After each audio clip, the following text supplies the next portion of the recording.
Welcome and thank you for being here. I'm Dr. Jolene Church, CEO of DJC Coaching, Consulting, and Training. I'm also the founder of the Women's Leadership Support Network.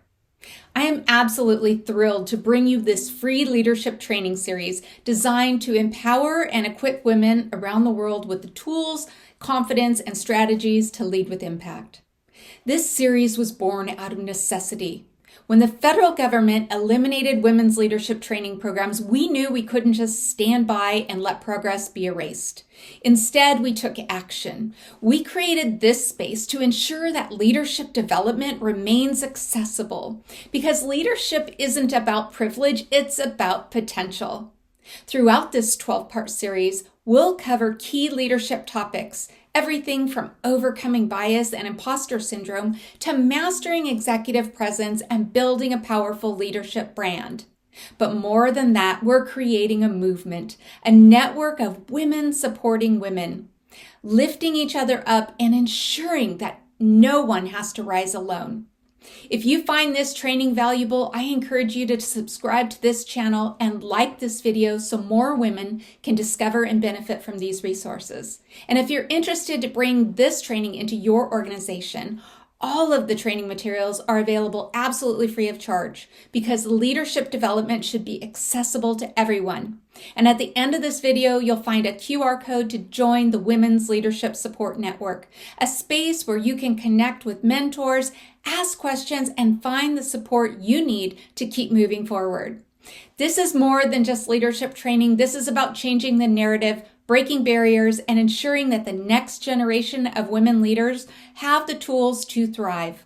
You belong here. You are capable. You are meant to lead. Let's get started now.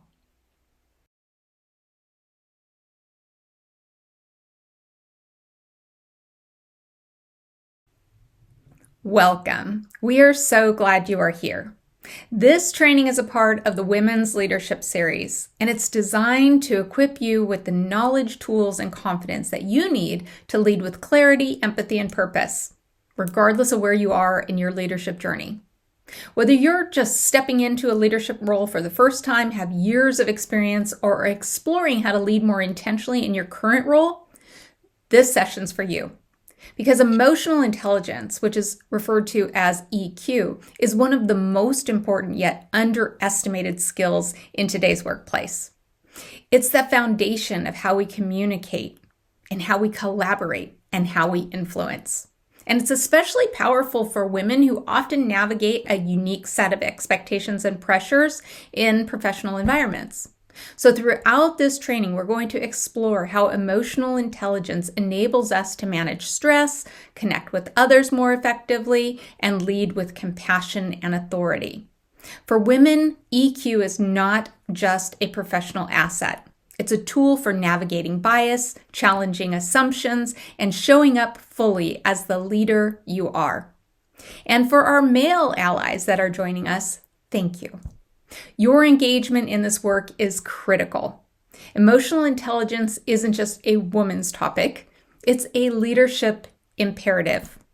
When men understand how emotions shape relationships, decisions, and perceptions, they become better leaders themselves. They become better colleagues and more effective advocates for equity. This session will help you gain a deeper understanding of what EQ is, why it matters, and how to build it into yourself and others. Together, we'll explore the science, the social dynamics, and the real-world strategies that make emotional intelligence one of the most essential leadership skills of our time.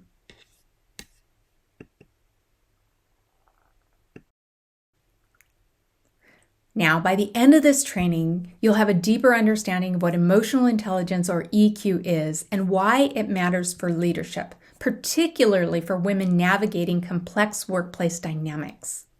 You'll be able to recognize the 5 key components of EQ and how they influence team trust, conflict resolution, and influence.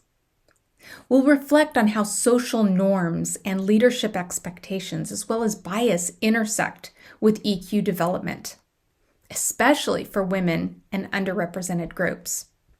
We're going to learn how developing EQ strengthens professional relationships, supports inclusive leadership, and drives long-term career growth. We're going to begin understanding specific emotional intelligence skills that you want to strengthen and why. Our goal here is that you leave this session not only better equipped to lead, but more empowered to foster change within yourself, your team, and your organization. This training is not about being nicer or more emotional. It's about understanding that connection, compassion, and clarity are the cornerstones of powerful leadership. EQ is the skill that builds trust. It diffuses conflict and it inspires change, and it's accessible to anyone who really chooses to develop it. So here we go. With each of our trainings, before we dive into the content, we take a moment of personal reflection. So first, start by thinking of a time that you were misunderstood at work. Not because of what you said, but how you said it. Perhaps you were under pressure, maybe feeling overwhelmed or frustrated. Maybe your tone was misread, or maybe your emotions dismissed, or maybe your intention just wasn't clear. What happened in that moment? And how did others respond? And how did you feel walking away from that? Now imagine how that same moment might have played out if you had had more tools to recognize and manage your emotions in real time, or to better understand and respond to the emotions of others. That shift, the ability to reflect, regulate, and respond with intention, is the heart of emotional intelligence. This training begins with something deeply human: emotion. Leadership is not just about what we know, it's about how we show up. It's about how we make others feel. Emotional intelligence is the bridge between knowledge and influence, between intention and impact. So as we move forward, continue to bring this reflection with you. Let it shape how you engage, how you listen, and how you begin to recognize the leadership power already within you. Let's begin with the truth that many people, especially women, have felt but don't always name. Leadership isn't just about performance. It's also about perception, and perception isn't always fair. If you show too much emotion, you might be seen as irrational or unstable. If you show too little, you may be called cold or disconnected or worse. If you speak with confidence, you might be labeled as aggressive. If you hesitate or reflect, you're seen as unsure or unqualified. For many women, leadership means walking a tightrope, constantly managing how we're perceived while also trying to do meaningful work.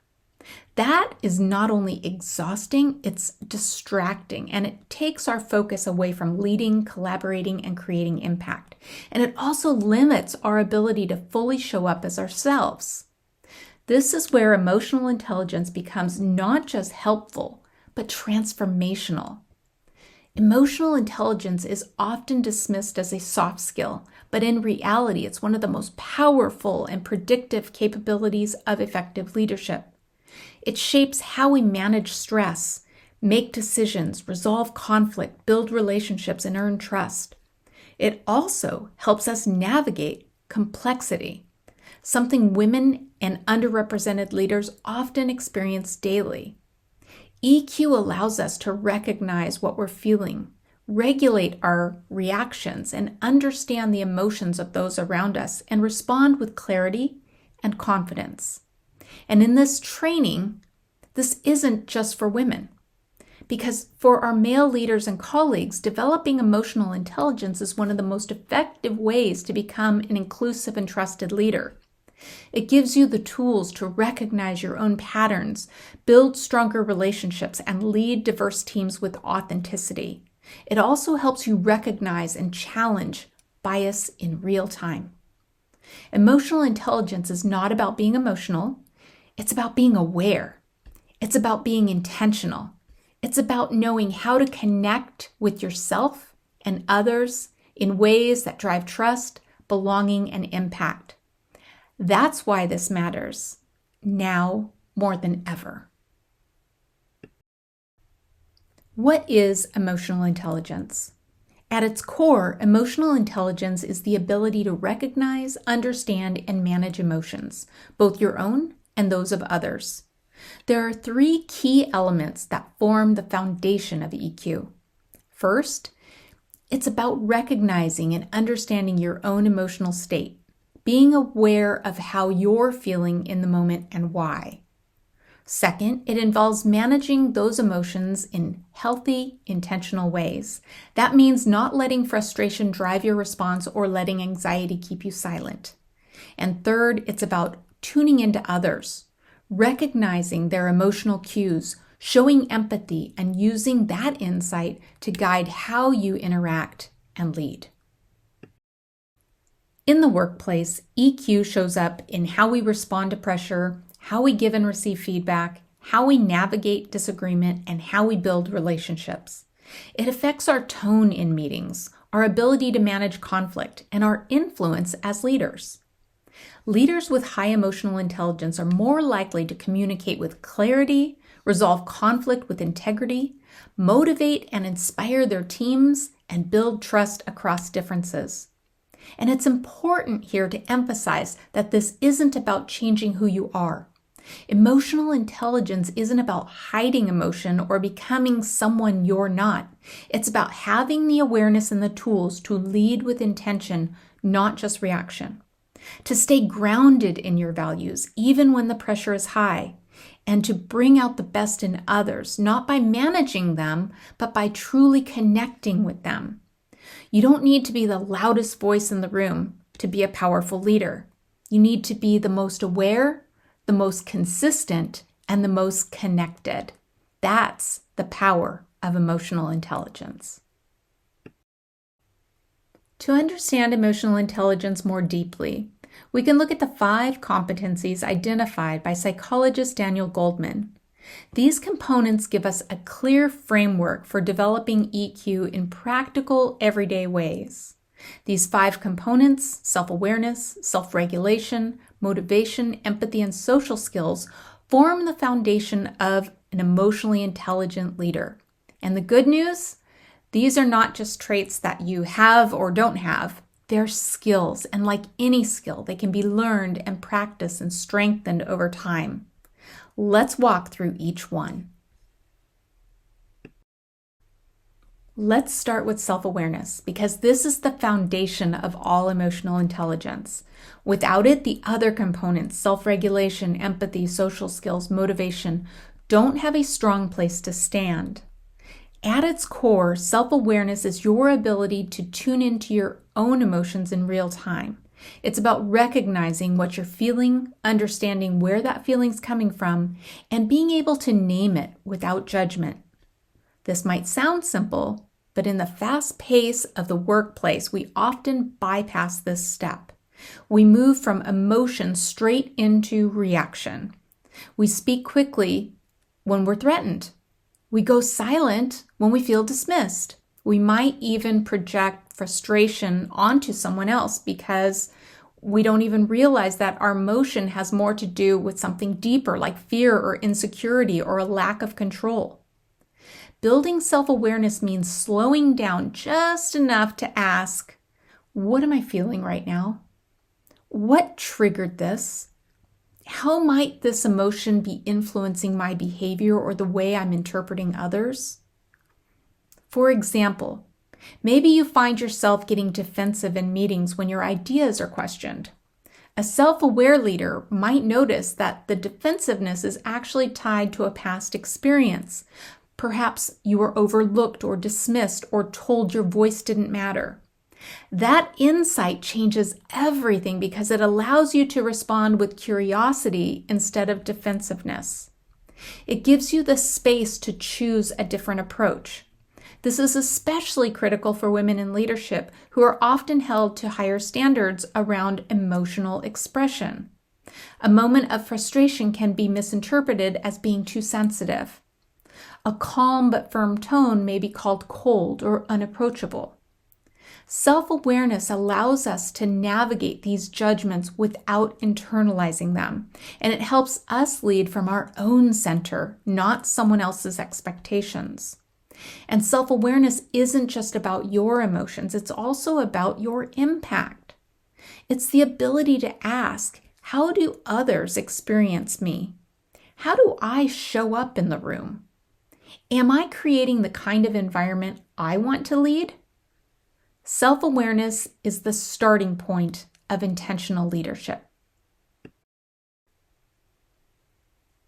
So let's take a brief moment to reflect.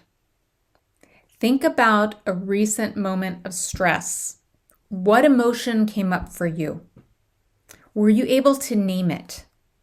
What did you do with that? And what impact did it have on others in the situation? You can pause the video if you'd like to journal out your responses to any of these prompts. Once we build the ability to recognize what we're feeling, the next step is learning how to manage those emotions in ways that are aligned with our values, goals, and leadership presence. This is where self-regulation comes in. Self-regulation is your ability to pause, reflect, and choose how to respond, rather than reacting out of habit or impulse. It doesn't mean suppressing or ignoring your emotions. It means being aware of them and then deciding, what do I want to do with this feeling? We've all had moments when we've said something too quickly in a meeting, hit send on an email we wish we could take back, or walked away from a conversation frustrated because we didn't express ourselves in the way that we wanted to. Those are self-regulation moments, and they are the split-second spaces between emotion and expression, and they are powerful opportunities to lead with intention. Some people think of self-regulation as emotional control, but it's really about emotional choice. It's the ability to respond in a way that reflects your leadership, not just your mood. In a high-pressure environment, this might look like taking a deep breath before responding to feedback that feels unfair, or choosing to ask a clarifying question instead of assuming negative intent, or even stepping away from a conversation to reset before coming back to address it thoughtfully. For women, self-regulation can be a tool for navigating the double bind we often face. Too direct, and we're labeled as difficult. Too quiet, and we're seen as lacking confidence. Self-regulation helps us stay centered, not so we fit someone else's mold, but so we don't give our power away in reactive moments. It's about being the kind of leader who can hold space for emotion without being ruled by it. And the more you practice self-regulation, the more others will trust you, not just with tasks, but with tension, change, and complexity. Your ability to remain steady, composed, and clear becomes a source of stability for your entire team. So how do you usually respond when emotions run high? What physical or emotional cues tell you that your feelings have been triggered or overwhelmed? And what tools or practices help you stay grounded and choose your responses rather than reacting on autopilot? You can pause the video again to jot down your responses. The third component of emotional intelligence is motivation, and this goes much deeper than simply being driven or goal-oriented. In the context of EQ, motivation refers to your internal drive, the energy, resilience, and sense of purpose that fuels your work, not for recognition or reward, but because the work itself matters to you. People with high EQ are motivated by more than titles, promotions, or external praise. They're grounded in their values. They know their why. This kind of motivation creates staying power. It helps leaders remain focused, committed, and positive, even when challenges arise or progress is slow. For women, this internal motivation is especially powerful. In environments where your contributions may be overlooked or underestimated, staying anchored to your purpose helps you keep going. It helps quiet the voice of imposter syndrome, the one that asks, "Who do you think you are?" And it replaces it with a more grounded truth, "I know why I'm here." Motivated leaders are often the quiet force behind the scenes, the ones who persist when others give up, who model consistency, and who inspire others not just by what they achieve, but by how they show up. This kind of motivation also fuels growth. Leaders with high EQ are always learning, not because they've been told to, because they're committed to becoming better for themselves and those they lead. They take setbacks as information, not personal failure. And they continue moving forward with purpose even when the path isn't easy. Motivation is what helps us bounce back. It's what keeps us centered on impact. And when we combine it with the other EQ skills like self-awareness and self-regulation, it becomes an unstoppable force in leadership. So ask yourself, what keeps you going when things get hard? What values or goals fuel your motivation at work? When you feel discouraged or overlooked, what helps you reconnect to your purpose? Now let's be real. Empathy is often misunderstood in leadership. It's sometimes dismissed as too emotional or mistaken for weakness. But in reality, empathy is one of the most strategic and effective leadership tools you can develop. At its core, empathy is the ability to understand and connect with the emotions and perspectives of others. It's about recognizing what someone else may be feeling, even if they haven't said it out loud, and responding in a way that validates their experience. Empathy is not about fixing people's problems. It's not about rescuing them or agreeing with everything they say. It's about presence. It's about listening. It's about showing people that they're seen, heard, and respected. In a leadership context, this can look like noticing that a team member seems withdrawn and checking in with curiosity. Acknowledging when someone has shared a difficult truth or expressed frustration. Giving space in a meeting for voices that are often quieted or interrupted. Empathy allows you to lead people, not just projects. And that's what separates managers from truly transformational leaders. This is especially important for women. Many of us already lead with empathy, but in some work cultures, that quality is undervalued. It may be seen as soft or unnecessary. But research tells a very different story. Teams led by empathetic leaders are more innovative, more engaged, and more resilient. Empathy also helps you navigate conflict with maturity and grace. It allows you to approach difficult conversations, not with defensiveness, but with curiosity. To ask, what's behind this reaction? Rather than immediately taking it personally.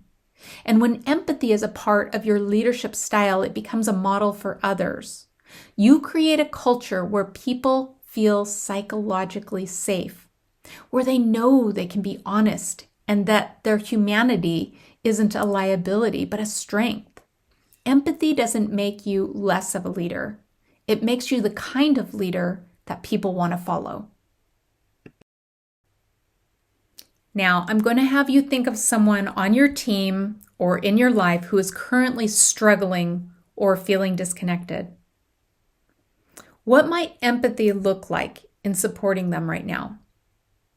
How might you approach that conversation or interaction with more presence and intention? Social skills are where emotional intelligence becomes leadership in action. This is the component of EQ that encompasses how we communicate, collaborate, manage conflict, and build relationships. It's not just about being nice or friendly. It's about being intentional in how you connect with others to move a team, a mission, or a workplace forward. Strong social skills allow you to deliver feedback in a way that builds, not breaks relationships. Navigate complex group dynamics and bring people together across differences. Influence without dominating. Listen with curiosity, not just to respond, but to truly understand. Create space for everyone at the table, not just those who speak the loudest. This is often one of the most visible aspects of emotional intelligence. It's what people notice in meetings, in hallway conversations, and in moments of tension. And it's what shapes how others experience you as a leader, not just how your competence and your credibility and trustworthiness speak. Social skills are especially critical for inclusive leadership. They allow us to communicate across differences, whether that's across identities, departments, generations, or communication styles. And they help ensure that leadership isn't just about holding power, but sharing it.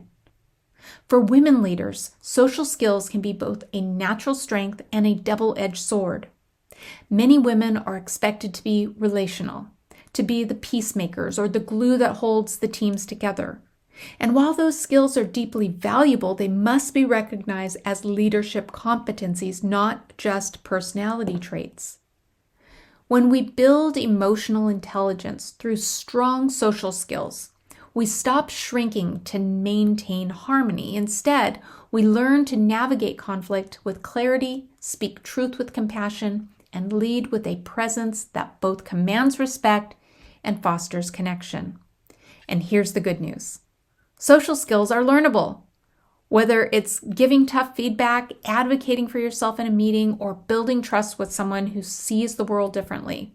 These are all skills that can be practiced, refined, and strengthened over time. So I'd like you to think of a relationship at work that you would like to strengthen. What's one way that you could show up differently through communication, listening, or collaboration? Something that could shift the dynamic in a positive direction.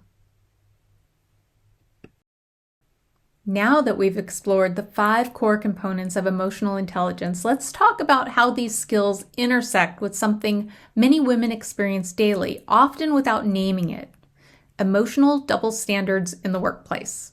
Here's where it gets complicated, especially for women in leadership. Assertiveness may be labeled as aggressive. Empathy might be dismissed as too soft. Composure may be misread as coldness. Emotion may be taken less seriously. These aren't just surface level misinterpretations. They're reflections of deeply ingrained cultural beliefs about who gets to lead, how leadership should look, and what behaviors are deemed acceptable based on gender. The same behaviors that are praised in men, confidence, directness, passion, are often criticized in women. And over time, that disconnect begins to shape how women show up at work. We soften our tone. We second guess ourselves. We hold back, not because we lack ideas or leadership ability, but because we've learned the cost of being seen as too much. This is where emotional intelligence becomes more than just a skill set. It becomes a form of strategic empowerment. Emotional intelligence allows women to recognize when internalized bias is shaping their self-doubt, respond to criticism without shrinking or over-explaining, show empathy without being overlooked, be emotionally honest without losing authority. It gives us language for what we're experiencing. It gives us choice in how we respond. And it offers a way to show up fully without apology or performance. And here's the truth. Women with high emotional intelligence don't shrink to avoid stereotypes. They don't silence themselves to make others comfortable. They lead with emotional clarity and confidence, and that is powerful. For our male allies who are out there watching this today, this training isn't just for women. For the men in this training, this is an invitation for you now to pause and consider. How are women's emotions interpreted differently than your own? When a woman speaks up, do you focus on what she says or how she says it? Are you creating space for women to express the full range of leadership emotions, clarity, conviction, care, without fear or judgment? Recognizing these dynamics is the first step towards disrupting them. Emotional intelligence isn't just about understanding your emotions. It's also about challenging the way society has taught us to evaluate others.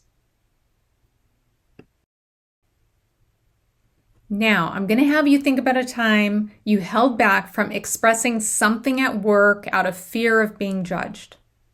What emotion did you feel in that moment? Frustration, fear, conviction? What would have changed if you had trusted your emotional intelligence to guide you instead of staying silent? Understanding emotional intelligence is important, but applying it in the context of gendered leadership dynamics is where real transformation begins. For women, emotional intelligence isn't just a professional asset. It's a strategy for navigating systems and cultures that haven't always been built with us in mind. In many organizations, women are still outnumbered in leadership roles, underrepresented at the decision-making table, and overburdened with unspoken expectations. We're often asked to carry both work and the emotional labor supporting teams, smoothing tension, and modeling empathy without always being recognized as leaders in the process. This is why EQ matters so deeply for women in leadership. Here's what emotional intelligence unlocks. It helps us navigate bias and microaggressions, not by pretending they don't exist, but by addressing them with strategic awareness and grounded confidence. EQ gives us the tools to challenge assumptions without becoming reactive, and to do so in a way that builds credibility rather than costing us influence. It also equips us to lead without apology. When you trust your own emotional intelligence, you stop over-explaining, over-editing, or trying to make your presence more palatable. You speak with clarity, you set boundaries with conviction, and you step fully into the leadership role you've earned. It helps us face imposter syndrome with compassion and truth. Instead of pushing through self-doubt by pretending it's not there, emotional intelligence helps us name it, examine it, and move forward in alignment with our values and purpose. EQ allows us to distinguish between the stories we've inherited and the truth of who we are. And most importantly, emotional intelligence creates ripple effects. When women lead with EQ, they model what healthy, human-centered leadership can look like. They create spaces where others feel safe to be themselves, where authenticity, vulnerability, and strength can coexist. This is not just about leadership for women. It's about leadership through emotional intelligence, leadership that challenges the status quo and redefines what power, presence, and purpose truly mean in today's workplaces. It's reflection time. What's one way emotional intelligence has helped you navigate a challenging moment in your leadership, or could help you moving forward? Where do you see an opportunity to lead with greater awareness, clarity, or emotional truth? Let's turn now to a global example of emotionally intelligent leadership in action. Someone whose story demonstrates that compassion and conviction are not mutually exclusive, and that emotional intelligence can be a guiding force even under the most intense political and humanitarian pressures. Ellen Johnson Sirleaf, the former president of Liberia, was the first elected female head of state in Africa. She took office in 2006, leading a country still reeling from 14 years of brutal civil war. Liberia faced widespread trauma, poverty, broken infrastructure, and deep distrust in leadership, and yet Sirleaf led not with force or domination, but with emotional intelligence. She listened. She acknowledged the pain people carried. She communicated with transparency even when the truth was hard, and she brought empathy into governance, not as a tactic, but as a principle. Sirleaf's self-awareness allowed her to remain grounded even when under intense international scrutiny. She recognized that she was often held to a different standard, not just as a leader, but as a woman, and she navigated those pressures with clarity and resolve. Her self-regulation was evident in her ability to remain calm during crises, to seek consensus rather than conflict, and to model discipline in the face of national instability. And her empathy was not performative. It was informed policy decisions, particularly around the rights of women and girls, healthcare reform, and post-conflict healing. She was often seen walking through communities herself, not for photo ops, but to build real connection and trust. Sirleaf's leadership during the Ebola outbreak in 2014 is perhaps one of the clearest illustrations of her emotional intelligence. While fear and misinformation were spreading rapidly, she prioritized communication that was honest, human, and empowering. Her ability to connect with people's fear while also holding space for hope saved lives, and it reshaped public trust in leadership. Her tenure was not without criticism. No leader escapes that. But what set Sirleaf apart is how she remained rooted in emotional integrity, even when facing political pressure, gender bias, and immense responsibility of rebuilding a nation. Ellen Johnson Sirleaf's story reminds us that emotional intelligence isn't a luxury reserved for safe environments. It's most needed in times of complexity, conflict, and transformation. And when women lead with EQ on a global stage, they challenge outdated assumptions about what leadership is supposed to look like. This spotlight also invites us to think globally. While cultural expressions of emotion vary around the world, the need for emotionally intelligent leadership is universal.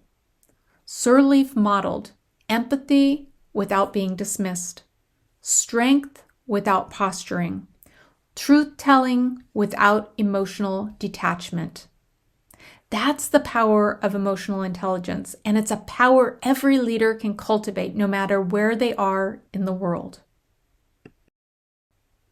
So let's think about what this means to us.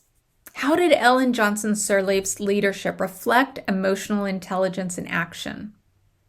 What qualities from her example do you want to embody more in your own leadership? And how might your leadership change if you prioritized EQ in your highest stress moments? Take a moment to think about these questions. Now, I am so thrilled to be able to bring you these stories because emotional intelligence is not just gender specific. But when men develop and apply EQ in intentional ways, they become some of the most powerful allies for inclusion and equity in leadership. And so we're first going to start with Dr. Alan Mueller. He's the author of Leading with Emotional Intelligence and a longtime advocate for equity in leadership. Dr. Mueller's story just really touched my heart. While working at a women's college, Dr. Mueller found himself waiting to use the restroom. The men's facility was a shared unisex bathroom, and it happened to be occupied when he went up to it. And he remembers feeling irritated. He had meetings, he had responsibilities, he had a full day ahead. He didn't want to wait, and then it hit him. His wife and women everywhere spend their lives waiting in line at stadiums, at restaurants, at airports, at concerts, at movie theaters. This kind of waiting wasn't occasional, it was expected. So he decided to do the math and quantify that time. That moment changed him. Over the course of his life, simply being a man, not needing to wait in line for the basic access to a restroom, he had gained 300 hours of time. You can see how this could change him, right? He saw how privilege, even the subtle kind, accumulates, and he decided to use that awareness to do better, to advocate, to teach, to help other leaders see what they might be missing. That's emotional intelligence in action. And I like how in your video you talked about the different promotion rates between men and women, right? And like Why don't we have a why don't we have a federal, equal pay amendment? Like, why isn't that there yet, right? Because the current system is, oh, there's a law if you can prove discrimination in a court of law. Because I know between all the work you're doing to, as you pointed out, women doing more work in the home, no matter professional, right? You're doing all this work professionally, all this work in the home. Do you have some spare time to do a lawsuit? Like where it's going to be hard to prove because people can use euphemisms about fit or nebulous measures or whatever. Yeah. And so the current system makes women do more labor to prove they've been discriminated against instead of just saying, hey, all organizations, pay needs to be equal.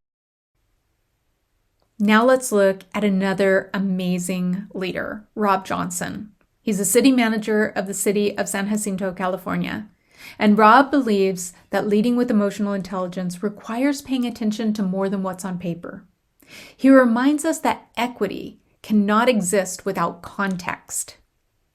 He challenges leaders to consider what's happening in the lives of their employees, especially women who often carry the invisible weight of caretaking responsibilities. Whether it's caring for children, aging parents, or managing a household, the load that many women carry outside of work deeply affects their capacity inside the workplace. So Rob encourages leaders to see beyond policies and performance reviews, to lead with empathy, flexibility, and awareness. Because true equity isn't just about fairness on the surface, it's about support beneath it. Both of these leaders, Dr. Allen and Rob, they remind us how emotional intelligence isn't passive.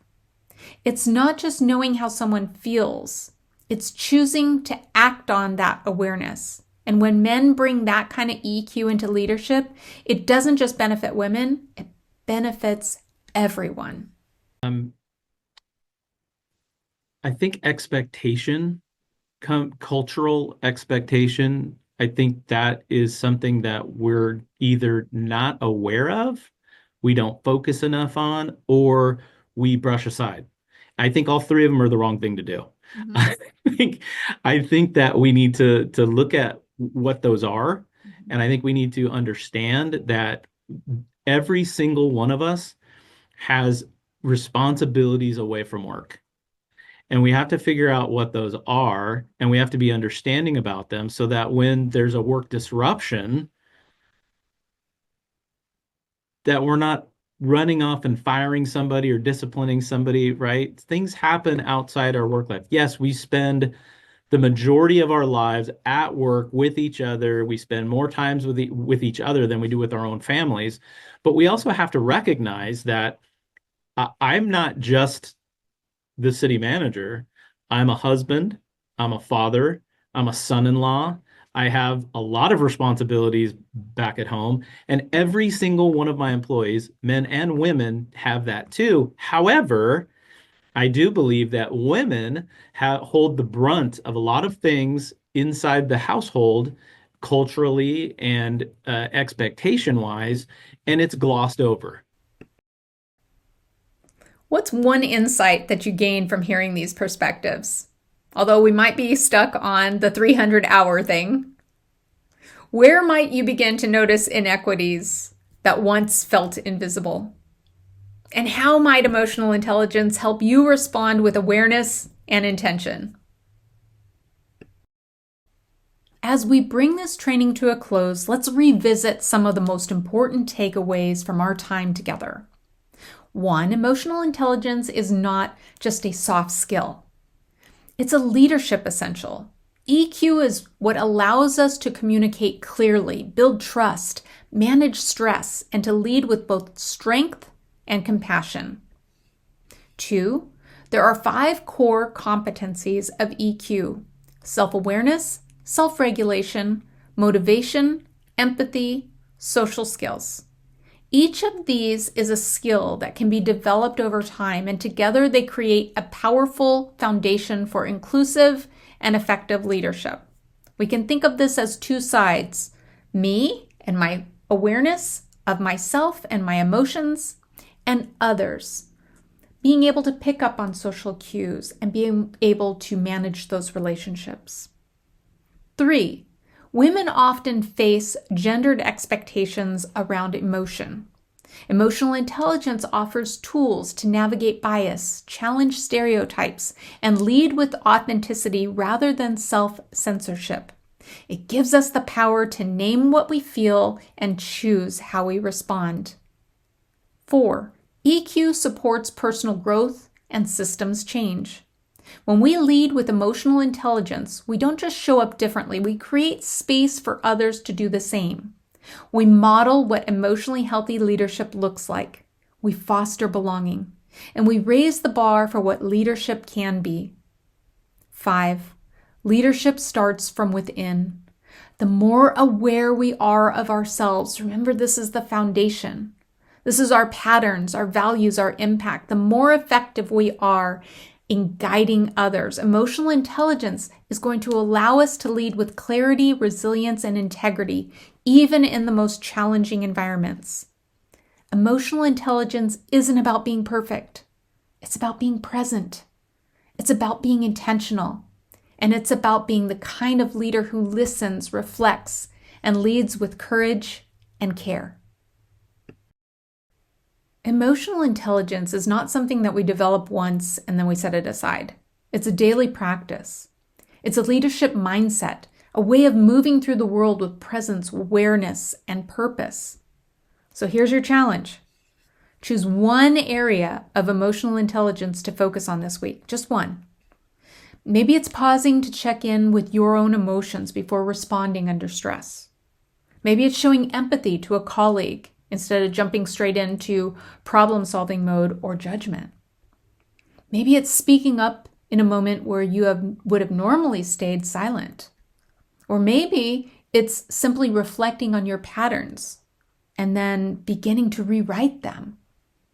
Whatever you choose, make it specific, write it down. Set a reminder and revisit it every day. Emotional intelligence grows through intention and repetition like a muscle. The more we practice it, the more it naturally becomes a part of how we lead and how we live. Emotional intelligence is the most malleable part of your brain. So the great news is you can strengthen that. And remember, this isn't just about you. When you lead with emotional intelligence, you give others permission to do the same. You model a leadership style that values humanity, not just productivity. You create space for voices, perspectives, and emotions that may have previously been silenced or sidelined. This is how we build cultures of trust. And this is how we drive meaningful change. And it starts with one small, intentional shift. What is one action that you'll take this week to strengthen your emotional intelligence? Which EQ skill will you focus on? And why does it matter to you right now? As we close out this training, I'd like to take a moment to reflect, not just on what you've learned, but on what you've felt and remembered and realized about yourself. Emotional intelligence begins with awareness, but it doesn't end there. It deepens when we pause. I like to say between every problem and solution is a space. When we give ourselves time to pause, that's how we find real truth. When we reflect, when we ask ourselves, how do I want to lead? How do I want others to experience me? And what does it look like to lead with both strength and empathy consistently? Every one of us comes into leadership with a story, shaped by our culture, identity, experience, and the messages we've received about what it meant to be professional or strong or enough. Emotional intelligence gives us the tools to rewrite those stories with more freedom, more compassion, and more alignment with who we truly are. As you continue your leadership journey, I invite you to carry forward two truths. One, your emotional insight is not a liability, it's a strength. You do not need to shut it down to succeed. You need to understand it, honor it, and use it well. And two, emotional intelligence is not a destination. It's a practice. You won't get it right every time. You're not supposed to. But with every reflection, every pause, and every intentional interaction, you strengthen your leadership. Let that be the legacy of your emotional intelligence, that others felt heard, valued, and empowered because of how you chose to show up. So I'm going to ask you one final question. What's one belief, pattern, or habit that you're rethinking as a result of this training? How has your understanding of leadership shifted? And what is one way that you can model emotionally intelligent leadership starting today? These are very important questions for you to ask yourself. It's one thing to learn the concepts. It's another to put them into action. So I'm asking you to think of the actions. I want to thank you so much for taking the time to invest in yourself and your leadership journey today. I hope this training gave you not just a deeper understanding of emotional intelligence, but a new lens for how you can apply it to lead with intention, to build trust, and to drive change in your team and your organization and your life. Remember, emotional intelligence isn't something we perfect. It's something we practice. Every conversation, every challenge, every pause is an opportunity to lead with greater clarity, empathy, and presence. If you found this training valuable, please invite and share with others.